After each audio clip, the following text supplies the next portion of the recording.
Hola, mucho gusto. Muchas gracias por la invitación. Hoy les quiero compartir un pedacito de mi formación educativa. Son pocos los maestros que han influido en mi vida, de manera positiva. Los puedo contar con los dedos de una mano. El primero, mi padre, quien me enseñó a escribir y sobre todo, convertir algo ordinario en algo extraordinario. El segundo, mi maestro de tercer grado de primaria, quien me enseñó, entre tantas cosas, la importancia de los valores y el respeto. Ya en secundaria, tuve la fortuna de aprender de un gran ser humano, amante de la lectura y apasionado por su trabajo. Siempre llegó a clases con una enseñanza nueva que transmitir. En preparatoria, aprendí de la doctora Mercedes, quien tiene una pasión infinita por la enseñanza de las ciencias, amante de la disciplina y fiel a sus valores. Finalmente, ahora, durante mi formación docente, me he encontrado con un maestro maravilloso, extraordinario, tan extraordinario como la frase que les voy a compartir. Los maestros debemos hacer circo, maroma y teatro para que nuestros alumnos aprendan, porque nos debemos a ellos. Mucho gusto, mi nombre es Esmeralda Filomeno Sánchez y hoy voy a hablar de la función social docente y reformas educativas. La frase que les acabo de compartir, desde mi perspectiva, es correcta. La persona quien escribió o dijo esta frase tiene la razón, porque un estudiante mexicano en promedio pasa 6 horas de su día en la escuela. Imaginémoslo, imaginémoslo. 15 años son los que requiere un estudiante mexicano para culminar su educación media superior, es decir, preescolar, primaria, secundaria y preparatoria.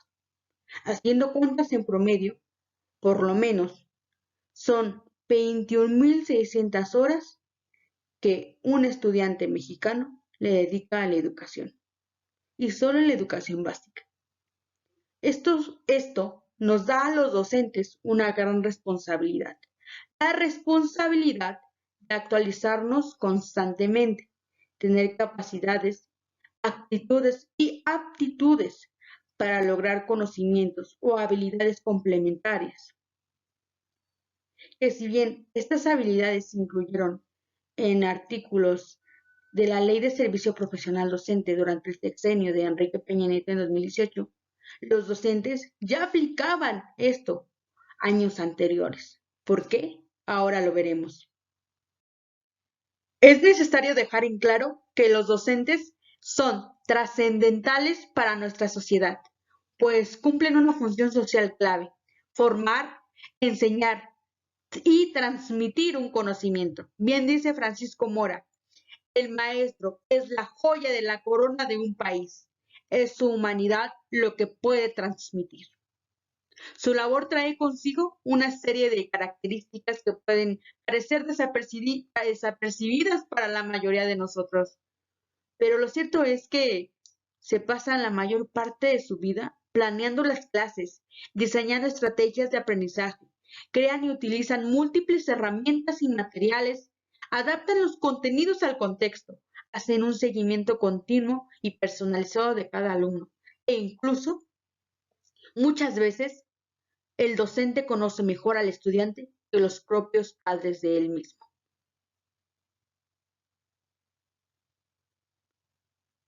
Además, constantemente están en formación para transformar y perfeccionar sus prácticas pedagógicas, y lo hacen sin siquiera pretender o buscar el reconocimiento que otorgan a su servicio profesional docente, que se menciona en el artículo 45 de la Ley General de Servicio Profesional Docente. No, lo hacen porque simplemente es su vocación, porque es justamente lo humano lo que hace que el docente dé lo mejor de sí. La labor social docente ha tenido modificaciones en medida que la sociedad y las familias han evolucionado, se han transformado. No es fácil y tampoco es justo que poco a poco a los docentes les hayan delegado tareas muy difíciles y muy complejas, como la formación de valores, educación sexual, competencias ciudadanas, entre otros. Pero es cierto que es necesario, porque los cambios sociales actuales lo exigen. Nos necesitan, los necesitamos. Hoy, los docentes, tenemos otro reto que conseguir. Es decir, que otros sujetos, otras personas, accedan al conocimiento socialmente valioso, este del que somos guardianes y transmisores por excelencia. Es obvio que la escuela debe trabajar en cooperación en las familias. Hay aspectos esenciales de la formación de los niños y jóvenes que no solo son un deber, sino un derecho de familia. Esto ha hecho que muchos colegas se vean en la necesidad de suplir esas funciones que los padres y que las familias muchas veces no toman. Las políticas educativas, al ser leyes impuestas por el Estado para garantizar que la educación se aplique de manera óptima en nuestro país, tienen mucha responsabilidad de las transformaciones educativas y por ende los cambios en cuanto a la función social dependen de estas reformas. Recapitulemos un poco. Desde Vasconcelos, que durante su mandato aparecieron las primeras generaciones de maestros rurales, o Vicente Fox, con su atención a la educación media superior y capacitación para los adultos, hasta la reforma educativa de Andrés Manuel López Obrador, o la de Enrique Peña Nieto.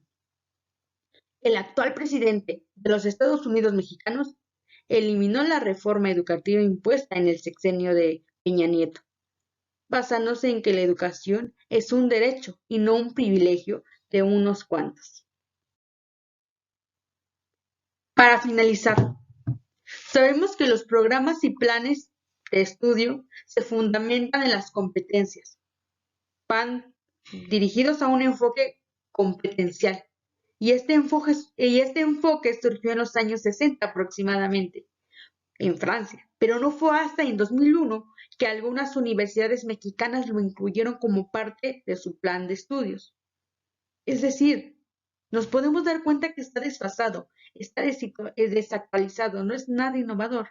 Entonces, ¿por qué? Si somos los mexicanos quienes vivimos y algunas veces hasta sufrimos la educación, ¿por qué no podemos ser pioneros de planes, programas o enfoques de estudio? ¿Por qué? Para finalizar, la función social docente no es una obligación y no estamos retados, aunque esté plasmado en reformas.